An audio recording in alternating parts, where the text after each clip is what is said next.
Salut à tout le monde, premier jour d'été dans Montana. PJ Harvey, Dry, l'album du jour dans le garage.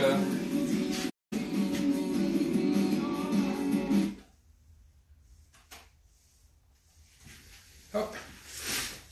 Petit live du vendredi, ça fait longtemps que j'ai pas fait un live le vendredi. Il y a vraiment des super chansons sur cet album. Bien évidemment, Dress, une de mes chansons de Polly Jean préférées. Il y a eu pas mal de trucs qui se sont passés. On s'est pris de la neige hier.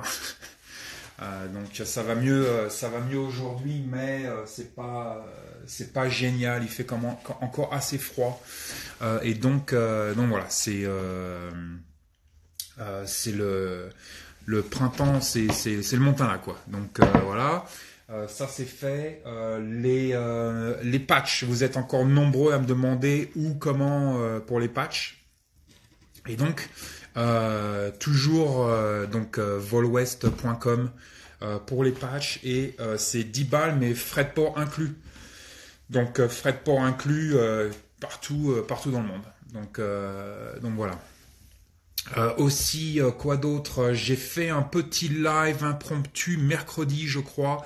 Voilà, il y a des fois je suis dans le garage, je bosse, et j'ai une heure à perdre. Et donc je vais faire des lives de temps en temps comme ça aussi. Toujours bien évidemment des revues participatives et tout. On a eu une petite discussion assez sympathique mercredi, des questions toujours sympas. Merci pour vos questions, merci pour votre soutien, et donc voilà, petit live donc du vendredi.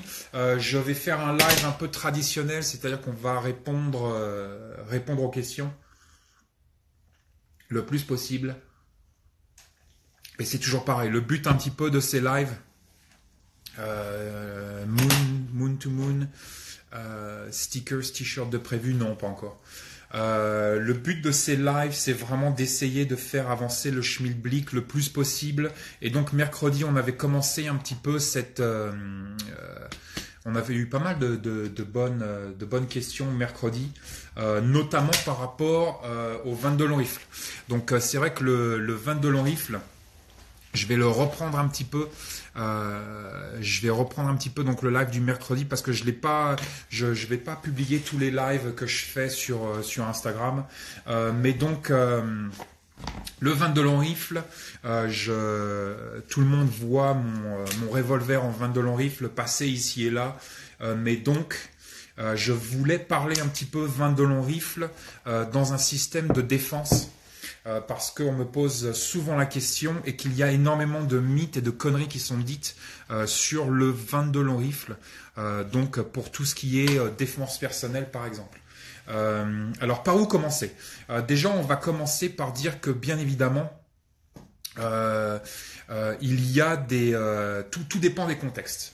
Le 22 long rifle est une cartouche intéressante parce qu'elle est pas chère, elle fait pas beaucoup de bruit, elle est disponible partout dans le monde, et donc ça rend cette cartouche très intéressante, et c'est pour ça que généralement dans nos batteries d'armes on va trouver un système en 22 long rifle, au minimum un système en 22 long rifle, tout simplement parce que cette cartouche peut être très intéressante, non seulement pour mettre à manger sur la table, mais pour d'autres activités aussi, comme par exemple l'apprentissage. L'apprentissage avec le 22 long rifle, c'est génial pour des gens qui sont peut-être qui ont un petit peu peur des calibres un petit peu plus gros, qui font plus de bruit, qui ont plus de recul. Et donc le 22 long rifle est un outil d'apprentissage absolument fantastique. Il faut savoir que dans l'histoire, on a eu énormément de tentatives d'assassinat et d'assassinat au 22 long rifle. Donc c'est très intéressant. Il y a beaucoup de tests qui sont faits sur YouTube par exemple avec le 22 long rifle ou avec d'autres calibres sur des blocs en gélatine, sur de la barbac et ainsi de suite. On n'a qu'à revoir un petit peu l'histoire et par exemple l'amiral François Darlan en 1942 en France s'est fait assassiner avec un 22 long rifle. On a bien évidemment Robert Kennedy qui s'est fait assassiner au 22 long rifle. Et on a la tentative d'assassinat par exemple sur Ronald Reagan en 1981 qui a été fait avec un pareil revolver en 22 long rifle qui a failli le tuer, qui a rendu paralysé à vie un de ses gardes du corps. Donc le 22 long rifle, c'est un calibre qui est très intéressant pour une multitude de choses, bien évidemment combiné avec un modérateur de son encore plus mieux. Mais donc ça a sa place dans nos systèmes, cette cartouche a sa place dans nos systèmes. Pourquoi le 22 long rifle a une très mauvaise réputation en termes de défense personnelle, c'est que tout simplement c'est une cartouche à percussion annulaire et que dans les systèmes semi-auto, c'est pas une cartouche réellement fiable. Donc pour éliminer cette problématique de fiabilité, parce que les gens pensent toujours semi-auto maintenant, mais à une époque c'était revolver quand même. Donc pour éliminer cette tendance à la malfonction dans un système semi-automatique, pour tout ce qui est de la défense personnelle, avec le 22 long rifle, on part sur des revolvers. Ça élimine un petit peu toutes ces problématiques qu'on va pouvoir avoir avec le 22 long rifle, avec cette cartouche qui est très intéressante, et donc on va passer sur des systèmes en revolver. Donc, avant tu disais pas ça, tu préférais le 9 mm. Putain, mais Mehdi Delaz, c'est pas parce qu'on propose un système en 22 long rifle que j'aime plus le 9 mm. Arrêtez d'être binaire, les gars. Arrêtez d'être binaire. Laissez-moi finir et arrêtez d'être binaire. C'est comme si je disais, putain, j'aime les nouilles, et donc ça veut dire que j'aime plus les pommes de terre. C'est n'importe quoi. On peut aimer les deux, les gars. C'est pas un système binaire ici. Bref. Je ne sais plus où j'en étais, mais donc le 22 long rifle est un système intéressant qui peut avoir sa place. Si maintenant vous prévoyez pour une raison ou pour une autre, par exemple dans un système de protection personnelle, peut-être pour les personnes âgées, qui ne peuvent plus, par exemple, utiliser des systèmes semi-auto pour des problèmes d'arthrite, par exemple, et toutes ces choses-là, qui ne peuvent plus être sur des systèmes un petit peu plus percutants, comme le 9, le 45, surtout c'est des systèmes un petit peu plus petits, mais donc 45, ACP et ainsi de suite. Le 22 long rifle peut être intéressant aussi pour du budget. Il y a beaucoup de gens qui n'ont pas le budget. De partir sur une panoplie d'armes à feu assez complète et compétente, ou sur des calibres un petit peu plus imposants. On a des personnes qui ont des budgets extrêmement réduits. Pour ces personnes-là, ça peut être intéressant de rester sur des systèmes en 22 long rifle. Donc, à ne pas mettre à la poubelle, c'est un système très intéressant. Encore une fois, si on parle de défense personnelle, il faut partir sur une plateforme revolver. Parce que tout simplement la percussion annulaire, le 22 long rifle, dans les systèmes semi-automatiques, dans la plupart des systèmes semi-automatiques, on peut avoir ici énormément de problèmes. Bref, ceci étant dit, même si j'aime bien les revolvers et même si j'aime bien le 22 long rifle, et que c'est toujours mieux d'avoir ça dans la poche, un 8 coups revolver en 22 long rifle, que de s'attaquer à quelqu'un avec une cuillère en bois, ça va faire toujours un petit peu mieux le boulot. Bien évidemment, c'est pas le top du top pour de la défense personnelle. Donc, bien évidemment, en urbain, par exemple, au jour le jour, si je peux, au minimum, je vais porter mon Glock 19. Ou au minimum un 43, simple colonne, mais au minimum je vais être sur du 9 mm. Donc voilà, c'était un petit peu pour reparler un petit peu de ça. Encore une fois, je sais que nous avons des compatriotes très binaires, c'est soit génial, soit tout pourri, et il y a, comme je l'ai dit, énormément de mythes autour du vin de Dolorifle. Les gens ont tendance à confondre en plus la munition avec le système. Et donc les gens pensent très souvent ok semi-auto, en fait on recrache ce qu'on a vu ou ce qu'on a dit sur internet et bien évidemment on répète des bêtises. Il y a énormément de vin de Dolorifle qui est utilisé Brooklyn, arrête de dire mon nom à chaque fois que tu viens sur les lives, putain. Donc il y a énormément putain, je peux même pas l'effacer. Énormément de vins de Dolorifle utilisés, comme on l'a vu, Ronald Reagan, Robert Kennedy, Amiral François Darlan, et puis bien évidemment tous les gens qu'on ne sait pas qui se sont fait buter avec du vin de Dolorifle. Si vous ne me croyez pas, je veux bien faire le test pour vous, je vous paye le billet d'avion, vous venez dans mon garage et je vous envoie 8 bastos de vin de Dolorifle dans le bidon.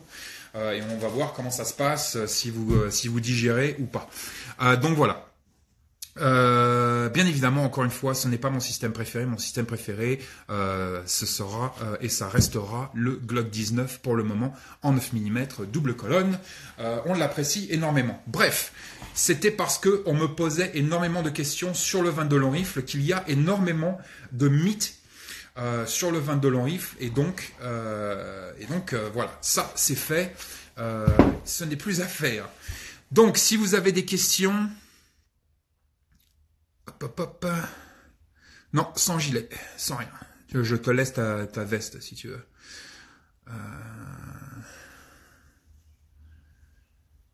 Megamash 1975, peut-on acheter une arme en import aux USA avec permis français, bien sûr. Bravo Mike Golf, légalement dans le Montana, tu peux porter le Glock 19 et le 43. Salut à tout le monde. Salut la hyène. Hop, je vais dégager ça. Ok, donc ça c'est parti. C'était pour Bushland. Ouais, tu t'appelles comme ça. Merci Brooklyn. Voilà. Donc, je ne suis pas armurier. Moi non plus.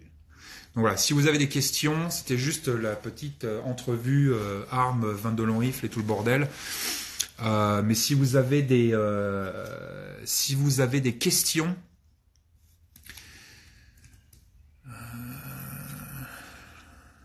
Bibokev, salut. Le jardin résiste à cette neige, oui. La neige c'est pas le plus difficile, la neige. Le plus difficile c'est les températures, c'est le gel. La neige, bon, c'est de l'azote, ça le fait, quoi. Thomas Sons of Kettlebell, explique-nous pourquoi la baignoire en fonte. Bah, déjà, une baignoire. C'est bien, tout simplement parce que c'est un outil polyvalent. Ça peut servir à une multitude de choses, bien évidemment, prendre des bains, prendre des douches, mais aussi dans des situations un petit peu délicates, ça peut faire réservoir d'eau, ça peut faire bassine, ça peut faire lave-vaisselle, lave-linge. Toutes ces choses-là, on peut laver énormément de choses à l'intérieur d'une baignoire. C'est un outil, je sais pas quel âge tu as, moi j'ai grandi avec des personnes assez âgées, mais la bassine était un incontournable de notre quotidien avant. On a perdu cet outil, mais la bassine, à une époque, c'était le truc en plastique à tout faire. On lavait les gosses dedans, on lavait le linge dedans. Bref, un outil polyvalent absolument formidable, comme le seau par exemple. Donc une baignoire, en fait, c'est une bassine statique. Et donc c'est très intéressant. De plus en plus, on va dans les constructions et tout ça, puis les gens aiment bien. On va vers des douches assez imposantes, tout ça, mais qui n'ont pas cette capacité de réservoir en fait à l'intérieur d'un domicile. Donc effectivement, ça peut être utilisé. Une baignoire peut être utilisée, par exemple, comme on l'a vu avec l'ouragan Sandy à New York. Il y a eu énormément de coupures d'eau, bien évidemment. Mais dans une situation comme ça, avant l'événement, donc là c'était un événement climatique, mais avant cet événement-là, on peut, oui, enfin bon, après les bassines en 5, il y avait des bassines en plastique. Putain les mecs. Et donc, avant un moment comme ça, avant un événement climatique comme ça, où quand on sait qu'il va y avoir un problème, on peut parfaitement remplir notre baignoire d'eau potable. Donc voilà, ça peut être intéressant. Pour moi, c'est un outil incontournable d'une base autonome durable. C'est un de ces outils, avoir une baignoire qui me paraît incontournable. Après, on la prend en fonte ou pas. Voilà, ça dépend de vous.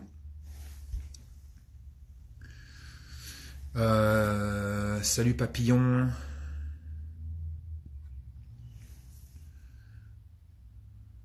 Voilà, Steve Skip, mes enfants doivent se coucher dans la baignoire en cas de homejacking.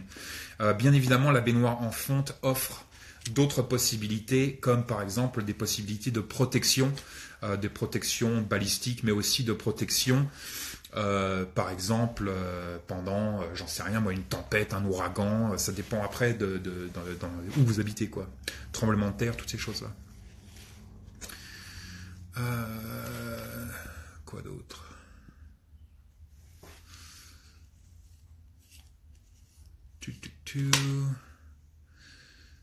Salut l'Aveyron.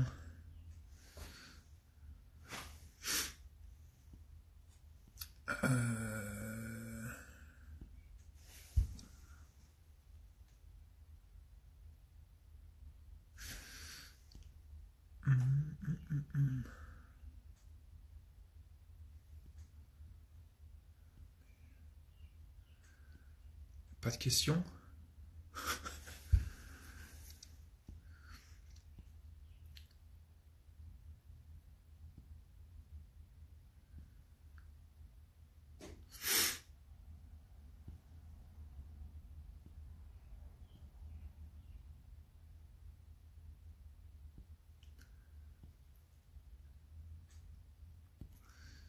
Hop. Bon, bah, s'il n'y a pas de questions... Ah,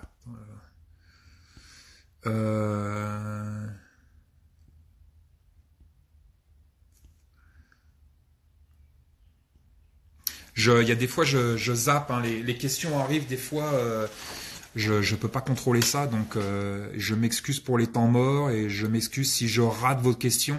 C'est pas personnel. Les questions arrivent, je les vois, des fois je les vois pas, et ainsi de suite. Steve, est-ce que tu penses protéger ton potager? Non, vraiment, on a eu trois épisodes de grêle assez intenses et c'est là qu'il faut protéger plus le potager. Comme je l'ai dit, la neige, c'est pas un gros problème. La neige, c'est pas un gros problème. Voilà. Donc c'est vraiment si on a vraiment du gel, là faut protéger le potager, du gel ou de la grêle.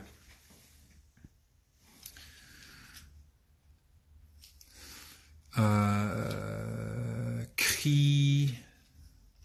Bonjour Vol, je vais commencer mon potager pour essayer d'être plus résilient. Par quoi commencerais-tu? Déjà l'étude du terrain, l'étude du soleil, l'étude des orientations, l'étude du vent, toutes ces choses-là, l'étude des zones. Donc là, tu peux voir par exemple sur des livres comme Permaculture 1 de Bill Mollison ou d'autres livres sur la permaculture, on va beaucoup parler zones. Donc je sais pas ton agencement, je connais pas ton terrain, je sais pas quel est ton environnement proche, ta région, ton climat et ainsi de suite. Donc c'est difficile de t'aiguiller par rapport à ça, mais il y a une étude du terrain à faire en amont qui est très souvent oubliée par les gens qui sont un petit peu novices dans le jardinage, mais donc l'exposition au soleil, l'exposition au vent, et puis aussi les zones de travail. Donc en permaculture, zone 1, 2, 3, 4 et ainsi de suite. Donc à toi de voir tout ça, mais c'est par là qu'il faut commencer. Avant de planter les carottes, il faut commencer par une étude de terrain.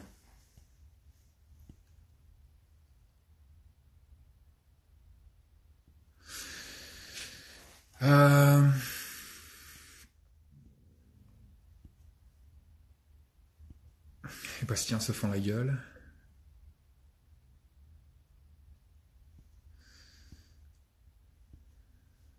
Il neige, oui, il neige.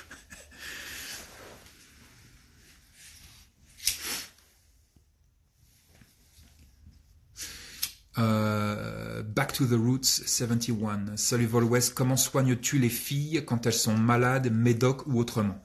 On ne donne pas de médicaments à nos poules. Ce qu'il faut savoir, c'est que nos poules, elles pondent des œufs et que nous, on mange les œufs. Donc, encore une fois, on essaye de rester le plus organique possible. Et encore une fois, je suis désolé d'être le pourvoyeur de mauvaises nouvelles. Le mot organique ne veut pas dire grand-chose. Donc, qu'est-ce que ça veut dire pour nous? Ça veut dire que pour le moment, même si on a eu 2-3 problématiques avec nos poules, qu'elles n'allaient pas très bien, on a pu gérer ça sans médicaments. On a eu un épisode, par exemple, je vais parler du dernier épisode avec Toutone. Toutone nous a fait un coup de calgonite. Et donc il a fallu mettre du calgon. Et donc on l'a. En fait, c'était cet hiver, mais elle allait très mal. Elle était dans un coin. Bon, ça allait pas bien. Et en fait, je l'ai prise. On l'a mise dans la maison. On lui a donné beaucoup de chaleur. On l'a laissé se reposer parce que parfois elles peuvent pas se reposer avec les autres poules et on lui a donné en fait beaucoup plus de protéines. On a élevé ses protéines en lui donnant de la bouffe pour chat. Donc la bouffe pour chat, pour nous, ça a été assez radical quand on a des coups de baisse de protéines et tout. Ça dépend à quelle saison et ça dépend les compléments nutritifs et ainsi de suite qu'on peut donner à nos poules. Mais en 3 jours, elle s'est vraiment bien remis d'aplomb et ça a marché pour nous. Tout ça pour dire que je ne suis pas végétarien. Non, je ne suis pas végétarien. Je ne suis pas vétérinaire. Mais j'évite au maximum et je suis de moins en moins copain avec les vétérinaires. Je dois dire que c'est assez difficile, mais donc j'essaye au maximum de ne pas donner de médicaments à nos animaux et de même pas donner de médicaments à nous. Déjà, ça commence comme ça. Mais donc voilà. Pour le moment, on s'en sort avec. Nous, on a eu des problèmes, voilà, de grand froid, de manque de prot.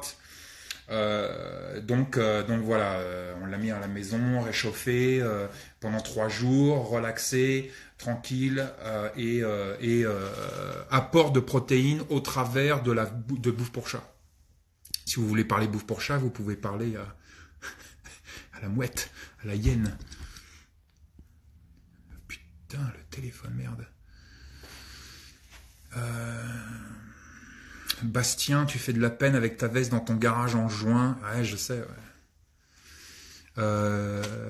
JP Leuf, tu penses quoi de la vin de Longriff Chiappa? Je pense que c'est de la merde.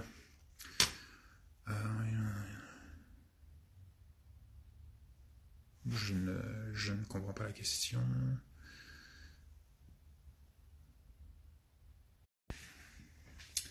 Hop, pardon, ça a posé.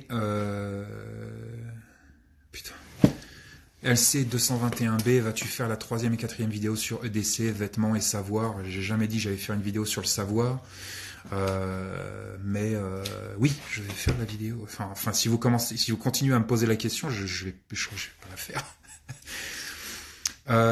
Lys Edouard, tu fais toujours de la déshydratation de tes aliments, potager, viande? Oui, je fais pas de la déshydratation de viande, mais je fais de la déshydratation nous on fait aussi beaucoup de cueillettes.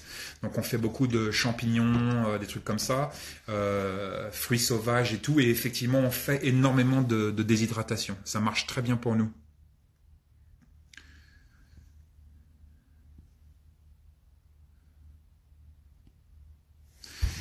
Bushland, la grêle, ça massacre un jardin. Ouais, c'est clair. La grêle, c'est terrible. Hein. Dans notre jardin, je dis, on a eu trois épisodes de grêle et c'était difficile.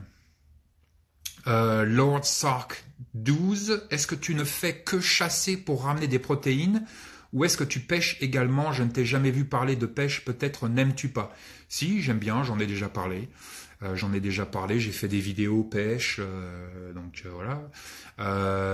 Je pêche, je chasse, je suis un pêcheur, chasseur, cueilleur. Donc je fais les trois. Donc voilà.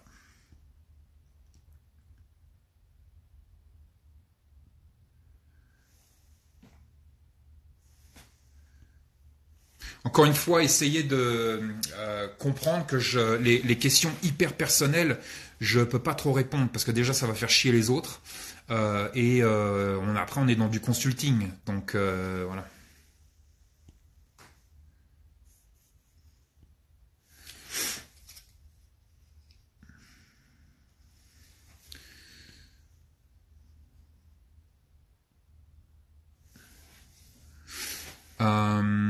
Connie Pierron, salut Vol, que penses-tu de la frappe contre l'Iran?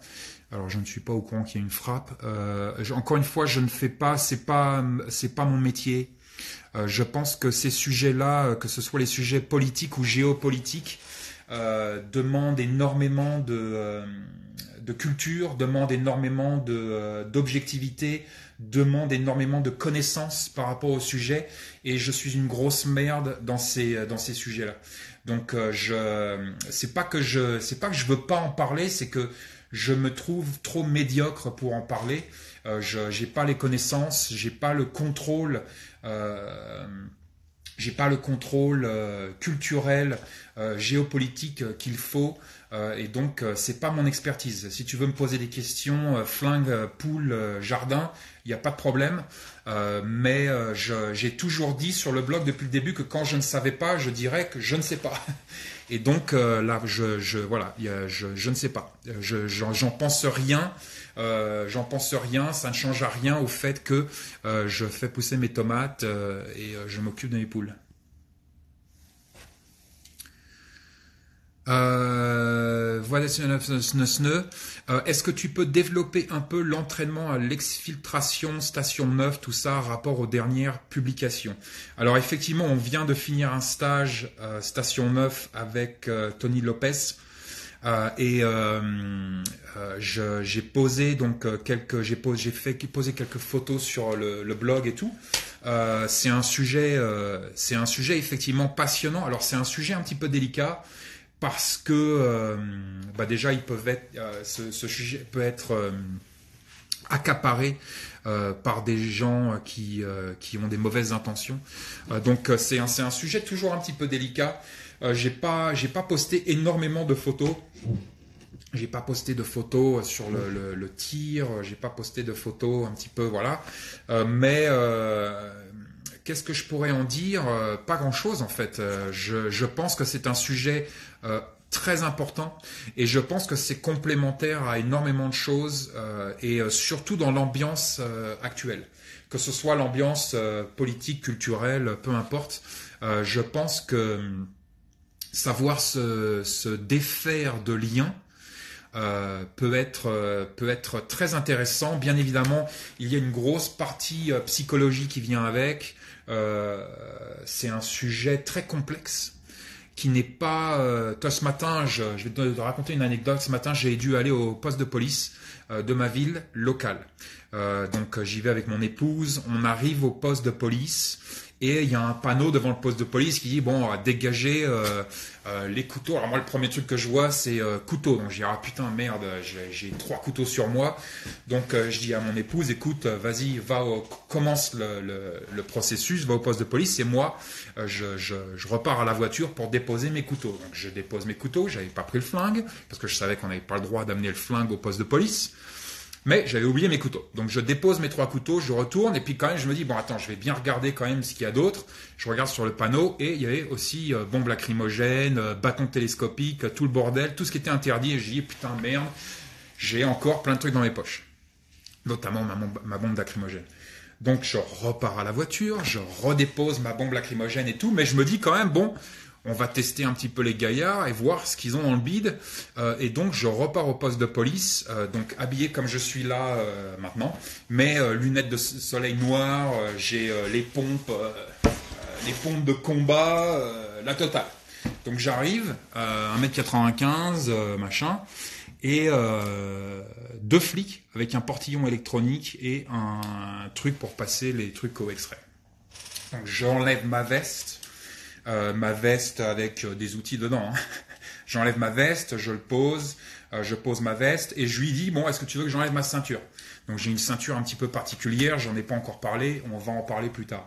Mais donc il me dit non, enlève pas ta ceinture. Donc je dis ok, bon c'est cool, j'enlève tout ce que j'ai dans les poches, ça inclut, et j'ai fait en plus exprès, j'avais la pince à billets de Bastien, qui fait couteau derrière, aiguisé, et je la pose sur ma veste, juste en face de lui. Que dalle, il s'en branle, hop, il passe, je passe dans le portillon, je bip, bien évidemment, parce que j'ai d'autres outils sur moi. Et le mec, le deuxième flic, me fait relever mes ourlets de pantalon.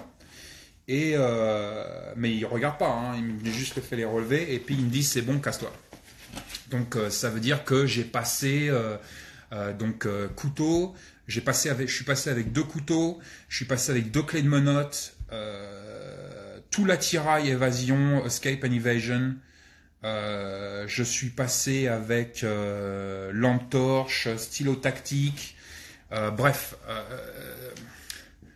C'est toujours délicat, et donc je vais voir mon épouse et je dis putain, est-ce que je dois, tu vois, leur donner une carte de visite et leur dire putain, vous devriez faire un stage avec nous, parce que c'est 0 pointé quoi, c'est 0 pointé, et donc voilà. Donc le sujet est délicat, le sujet est très profond.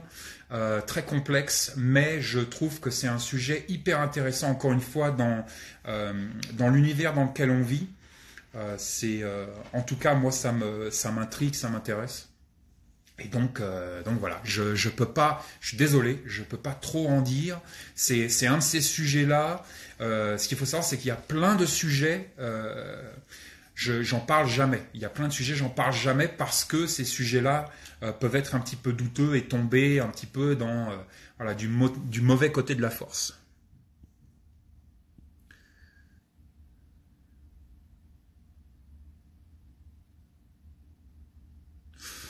Torque 7 pour la problématique des canards mâles, vous auriez la possibilité d'en échanger un contre... Non, il n'y a pas de possibilité. Alors ce qu'il faut savoir, c'est que j'en ai parlé mercredi, mais nos canards sont 2 mâles. Donc on a 2 mâles. Ils sont là. Ils sont où les canards? Donc on a 2 mâles. Et en fait, on s'était dit que si on avait au moins une femelle, on allait les garder. Duckies! Duckies! Duckies! Que si on avait au moins une femelle, on allait les garder. Mais si on a 2 mâles, on ne pourra pas les garder. Et en fait, ce qui se passe avec les canards, c'est que c'est des créatures hyper émotionnelles, en fait, hyper émotives, hyper sensibles. Et donc, tu vois, là, les canards, en fait, se lâchent pas, ils détestent le changement, c'est une créature très fragile émotionnellement parlant. Et donc, en fait, les séparer maintenant, ce serait une torture pour eux. Même si on échangeait, tu vois, mais rien que le fait de les séparer, ce serait trop douloureux pour eux. Donc on peut pas les séparer. C'est soit on les garde tous les 2 et c'est tout. Voilà, on a 2 canards mâles dans le jardin et puis voilà. Soit on les donne à quelqu'un, mais il faut qu'ils restent tous les 2. Ils sont frères et frères. Soit ils passent à la casserole. Donc c'est un petit peu les 3 choix qu'on a. Hey Tutone, what's up girl? Where are the duckies? Donc c'est les 3 choix qu'on a. C'est pas des choix faciles en ce moment. Mais donc voilà, on y pense, on y réfléchit, on essaye de trouver des solutions, mais voilà, il y a quelqu'un qui m'a écrit « Ah, vous devriez me remettre en liberté !» Putain, mais c'est des canards de ferme, ils peuvent même pas voler. Donc, what's up, Tuton? Hi, girl. What's up, girl? How you doing? How you doing, Tuton? Yeah? What's up, sweetie? What's up, sweetie? Hi. Hi, Tuton. Yes. Tuton. Oh my god. J'adore Tuton. Tuton, c'est mon poulet préféré. Donc voilà, j'espère que ça répond à ta question. Pipio, une première impression des Altama confortables? Oui, j'aime bien les Altama. Elles sont effectivement confortables. C'est mes chaussures un petit peu d'été maintenant. Bon là, c'est plus l'été tout d'un coup, mais c'est mes chaussures d'été. Je les aime beaucoup. Je vais d'ailleurs en acheter une deuxième paire. Voyons, come up, come on. Good girl, Touton. Good girl. Oh my god, what a Touton. What a Touton. Allez, hop, un d'air. Allez, viens. Come on, let's go. Come on. Good girl. Donc voilà, j'ai mon chien avec moi. Les Altama, ouais, super. J'adore les Altama. Ça marche. C'est-à-dire, comme je l'ai dit, je vais en commander une deuxième paire. Ce sera mes chaussures d'intérieur. D'ailleurs, je crois qu'on parlait. Non, elle a pas maigri tout tonne. Elle a toujours été un tout petit poulet. Tiens, regarde. Combien tout tonne? Combien?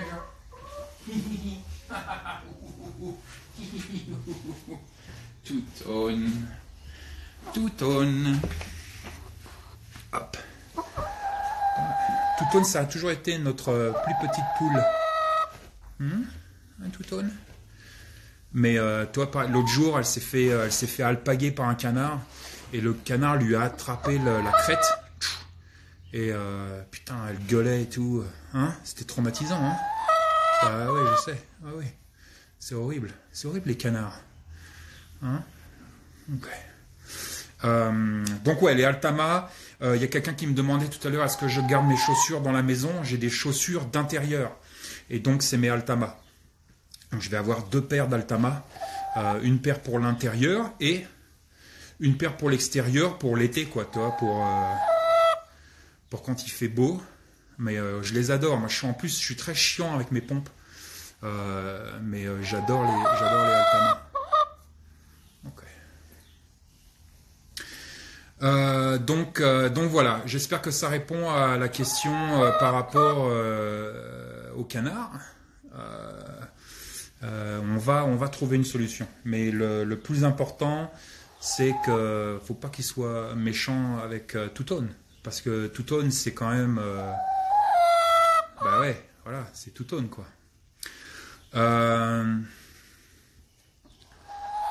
Oui, donc Thomas Sons of Kettlebell, oui, je suis toujours en chaussures à l'intérieur. J'ai pas de pantoufles, je suis pas pieds nus, je suis pas en claquettes, j'ai pas de queue de cheval. Voilà, moi c'est la guerre 24h/24, c'est Sparte 24h/24, les gars. Je suis en chaussures jusqu'à ce que je me mette au pieu. Mais des chaussures d'intérieur quand même. Mais je suis toujours capable, voilà, en chaussures. Quoi d'autre? J'ai zappé vachement de questions. Donc si vous avez... j'ai zappé énormément de questions. Donc n'hésitez pas à me reposer votre question si je l'ai zappé. Ouais, ça peut.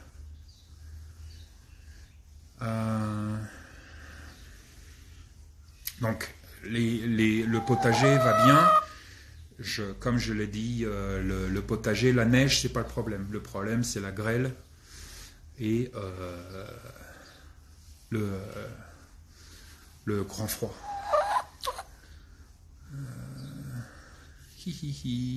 Ouh, les petites ailes de poule. Les petites ailes de poule. Le petit coup de poule. Charlie 5175. Attends, tu peux lire Touton sa question. Que penses-tu de la marque Maxpédition en tant que sac de décès léger? Bah c'est tout sauf léger, quoi.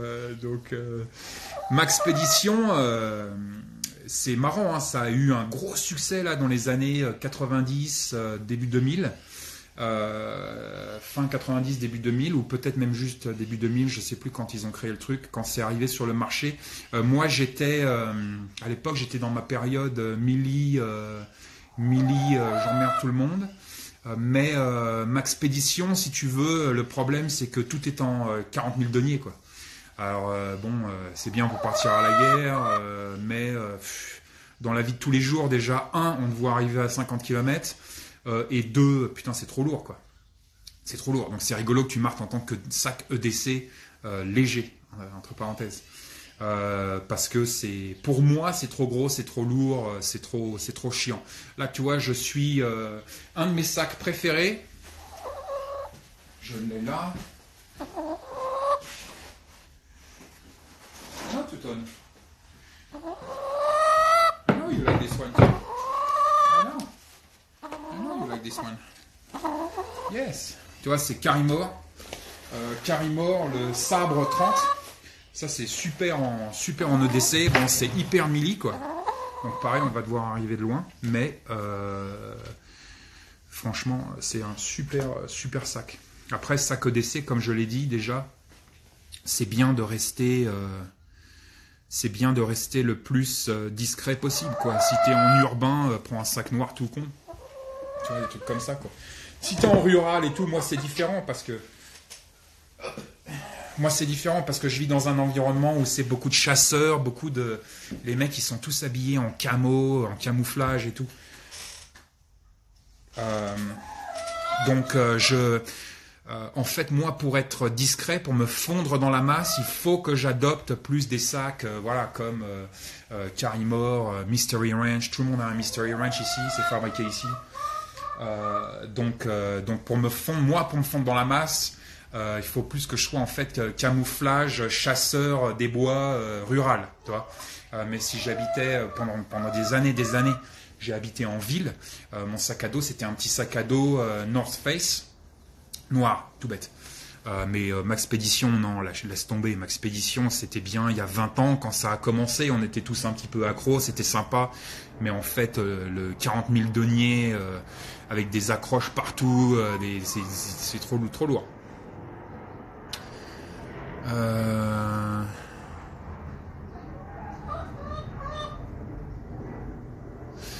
Alors, Céline 71 21 40, pour toi... Quelle est la meilleure marque pour un AR-15 et en quelle longueur de canon, s'il te plaît? Alors, déjà, la longueur du canon, ça dépend de qui tu es, où tu es, ce que tu fais. Ça dépend, si voilà, tu vas à la guerre, tu veux un truc longue distance, tu veux un truc un petit peu plus CQB.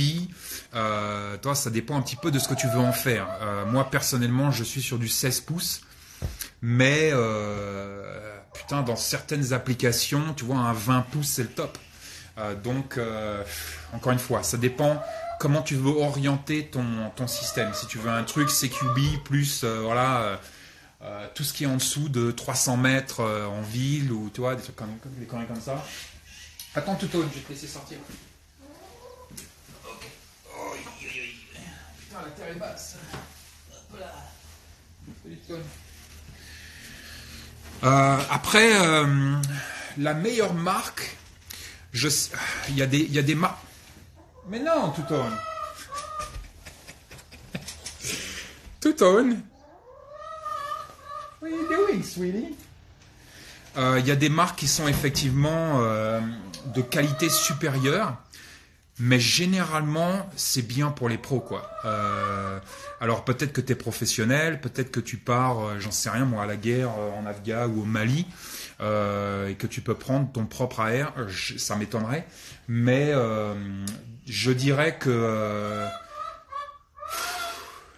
un Smith & Wesson de base à 600 balles, franchement, putain, ça fait le boulot, quoi. En 16 pouces, ça fait le boulot. Je pense que c'est un bon outil à avoir dans la boîte à outils. Donc voilà, le Smith & Wesson Sport en 16 pouces, il sort à 600 balles chez nous, je sais pas combien il y a chez vous, mais il doit pas être beaucoup plus cher. Franchement, c'est un super outil à avoir. Donc voilà, j'espère que ça répond à ta question.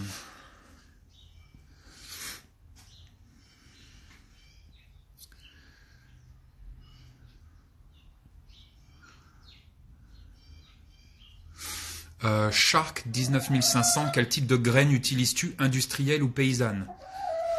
Je ne sais pas ce que ces applications, je ne sais pas ce que ces mots veulent dire, industrielle ou paysanne. On peut être paysan et avoir des graines industrielles, et on peut être industriel et faire des trucs de paysan. Donc ça veut pas trop rien dire pour moi. Nous sommes sur des graines d'héritage. Principalement, et des trucs local d'héritage. On essaye toujours de rester comme ça. Christophe 645, que penses-tu de l'homéopathie? Juliette triste, hein. Je sais, c'est quoi. C'est débile. Qu'est-ce que je pense de l'homéopathie? Alors, ce qu'il faut savoir, c'est que je souffrais plus jeune d'énormes problèmes d'allergie. Énormes problèmes d'allergie.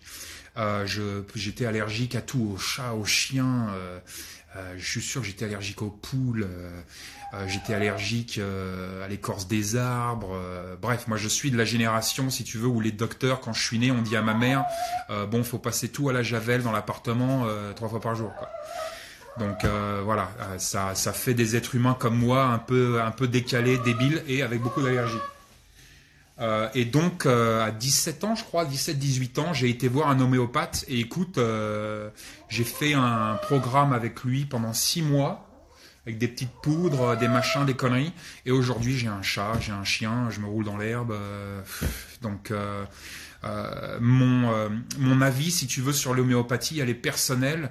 Je pense, à mon avis, que l'homéopathie a beaucoup à voir avec notre terrain psychologique aussi. Est-ce qu'on y croit ou est-ce qu'on n'y croit pas? Est-ce qu'on veut vraiment se rétablir ou pas? Toi, à mon avis, il y a un gros enjeu psychologique avec l'homéopathie, mais pour moi, ça a fonctionné. Donc, personnellement, pour moi, j'ai que du bien à dire sur l'homéopathie.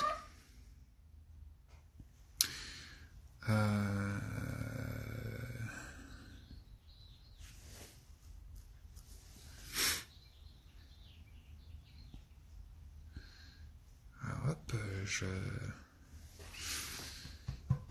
Steve Skip, je sais pas si tu es toujours là, mais ça te dit de faire un live un jour tous les deux? Donc tiens-moi au courant.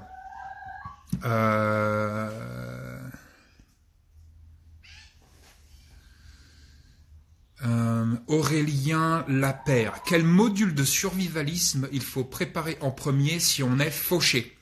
Alors si tu es fauché, tu vois, on parlait du vin de l'Orive tout à l'heure. Il y a des gens qui sont vraiment fauchés, qui peuvent pas acheter un AR, qui peuvent pas acheter, tu vois, et donc le vin, et qui peuvent pas surtout s'entraîner après. Les munitions, ça coûte cher.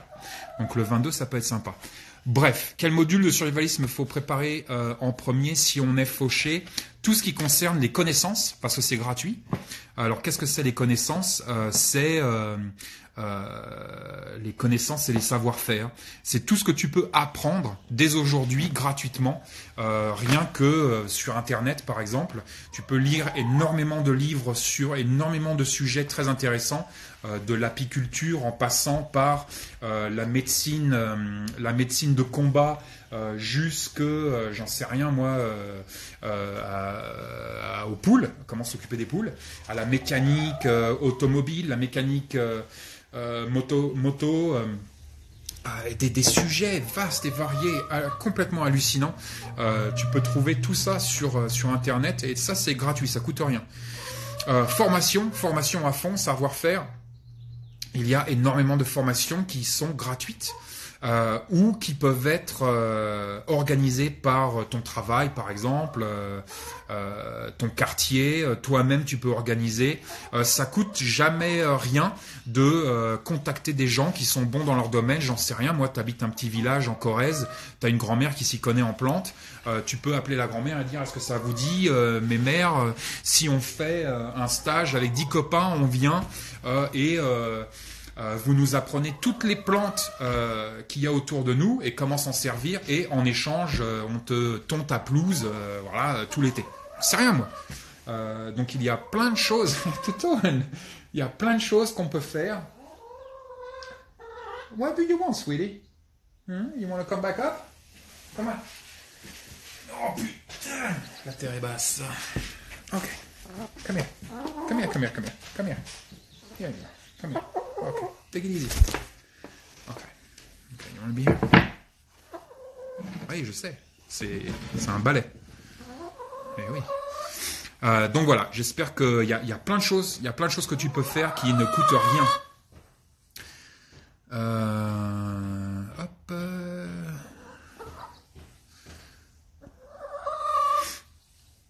Alors, préparer la résilience financière quand tu es fauché, c'est un petit peu difficile. Ça peut venir après. Mais donc, pour mettre de l'argent de côté, ça veut dire qu'il faut avoir un petit peu trop d'argent.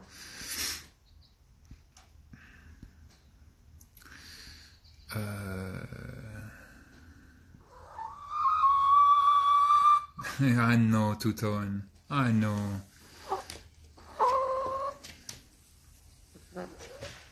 I know, Two-Tone. I know. I know. Okay. Okay. I know. It's a live, it's Friday. C'est le live du vendredi. Ben oui. Ben oui. On a des choses à faire. Ben oui. Donc voilà, si vous avez d'autres questions, donc ouais, si ça t'intéresse, Steve Skip,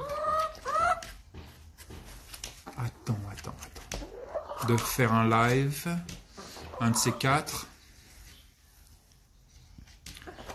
tu peux me contacter en privé, on peut en reparler.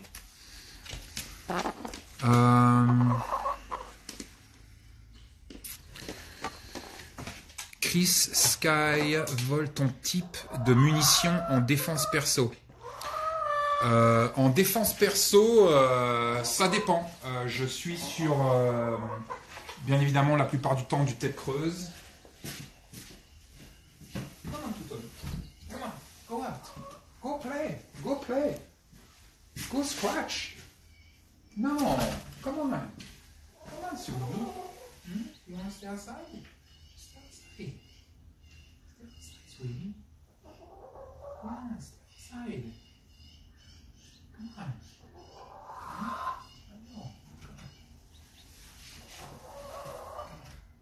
Stay outside. Pardon, désolé. C'est la poule, regarde.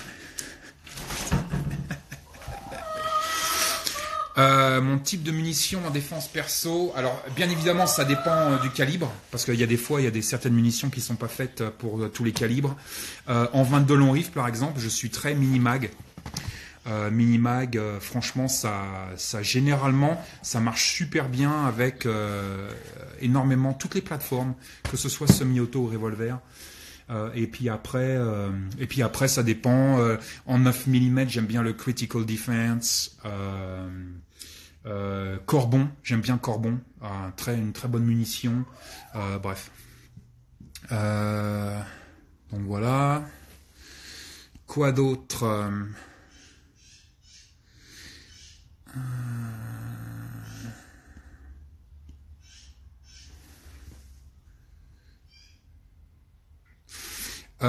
Gervin Pi. Bonjour, un conseil ceinture. Outil génial, plutôt tactical ou ceinturon en cuir et pourquoi? Alors je suis passé sur une nouvelle ceinture là et je suis en train de la tester avant d'ouvrir ma gueule. Donc mais ça se passe plutôt bien là. Donc je te dis, je viens comme je le disais un petit peu plus tôt, je viens de passer au portillon. Il y a la raclette électronique et tout le bordel dans un commissariat de police et j'ai tout passé dans ma ceinture en fait. Donc on en reparlera. C'est une ceinture vraiment plutôt bien, qui est pas connue encore. En plus c'est des mecs qui font ça. Ils sont vraiment super sympas, faits aux États-Unis. Donc excellent produit. J'en reparlerai si je te dis, moi j'aime bien tester les trucs pendant longtemps. J'aime pas toutes les vidéos sur YouTube et tous les mecs qui font des revues. Ça se voit, tu sais qu'ils ont acheté le truc samedi. Ils vont dans les bois dimanche, en forêt de Fontainebleau là, et ils te font une vidéo dimanche sur le truc qu'ils ont acheté samedi.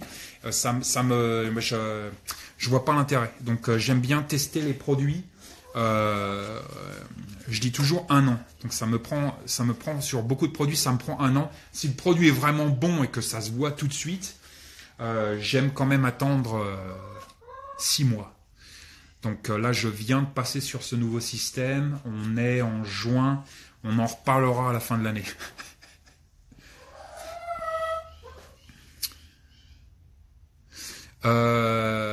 Jean-Marie, munitions défense en 12, 00 ou numéro 4. Écoute, moi j'aime bien rester simple et je suis sur du 00. Mais je suis sur du 00 avec reduce recoil. Donc qui est vraiment bien. Mais c'est du 00.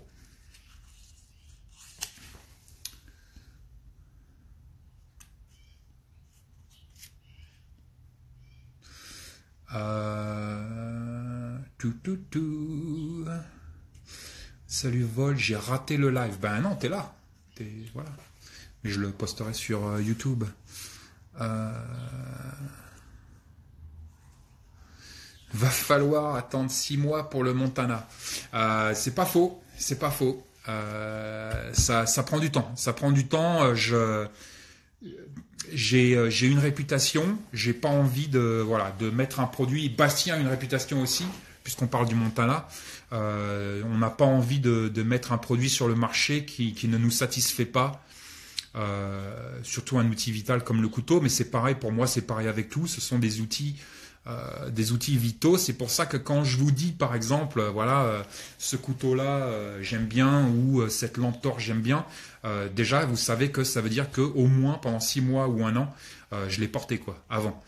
Je l'ai porté. En plus, moi, j'ai la chance d'avoir un climat difficile, donc je peux tester. Je peux tester à plus 30 l'été et puis moins 30 l'hiver.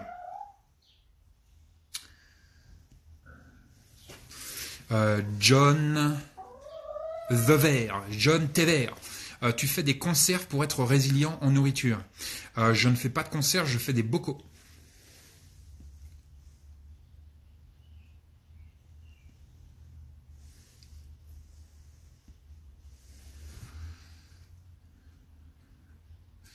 Charcutier 13, bonne mentalité, au moins on sent que c'est pas uniquement pour faire du pognon Vol Ouest.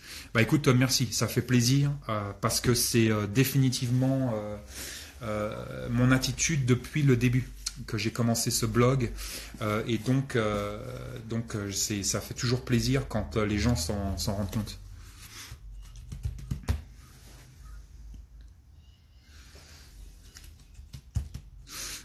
Détail Benjamin, couteau papillon pour le décès. Alors le couteau papillon, le balisong, est un outil très intéressant. Parce que c'est un de ces outils, un de ces couteaux où la lame peut pas se refermer sur tes doigts, par exemple. Donc c'est plutôt intéressant. J'aime beaucoup les balisongs. Je suis pas un gros connaisseur des balisongs. Je suis arrivé sur le balisong très tard. Mais comme outil de self-défense, comme outil de défense perso, et comme outil tout simplement tout court, comme outil coupant, franchement c'est très très très intéressant. Notamment donc pour la raison suivante, c'est que la lame ne peut pas se refermer sur tes doigts. Donc voilà. Salut la Belgique.